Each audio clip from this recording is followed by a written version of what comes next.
Welcome viewers to the next video of the playlist tricks in C++.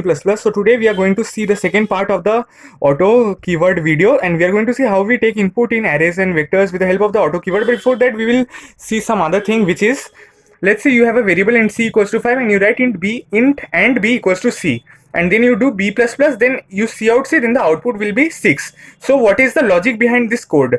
The logic is that b is the reference of this variable c. What do you mean by reference? Reference means whatever will happen in c will also be seen in b, and whatever occurs in b will also be seen in c. So the change which occurs in b will also be seen over here. And how do we make this reference variable? By writing this and over here, okay, before this variable. So whatever data type will be here, and after that this and then b.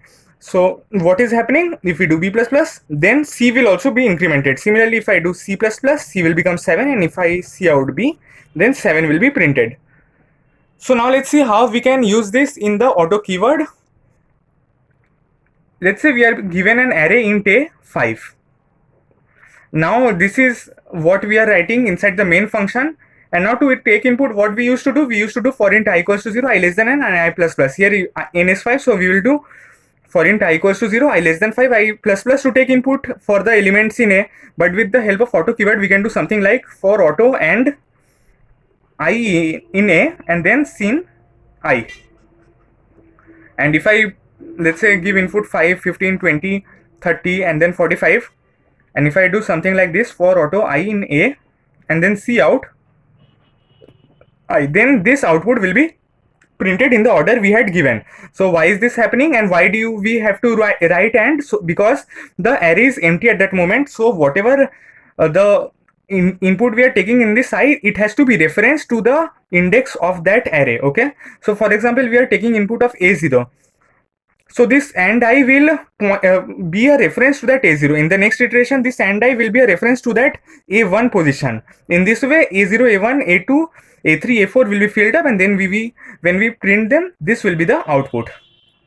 Similarly, with the vector also, we can do something like vector int v5, and then we can do for auto. If we wanted to write something big, we could have written vector int iterator it, but this is the shortcut which I had taught in the previous video, so do see that. So I will write something like auto I is equals to v dot begin, and then I not equals to v dot end, and then I plus plus, and then I will take input in this way, c in star of I. So what is this star of I?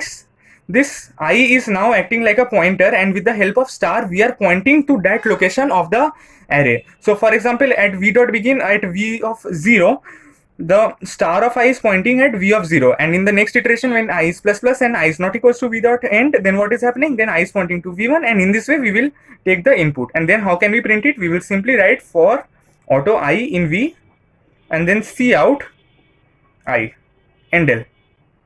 So you are seeing over here that we had used the and because the array was empty, but in the vectors this is a something different case. We have to do with the help of pointers. Okay, so the pointer method is one method that you can take input with the help of this auto keyword, and to print you can simply write for auto I in v, and then see out I and l. This will print all the elements which are present in v. Okay, and don't forget to give this and keyword while you are using this auto keyword while taking input in arrays, and don't forget to give this star I while taking input with the help of auto keyword in vectors.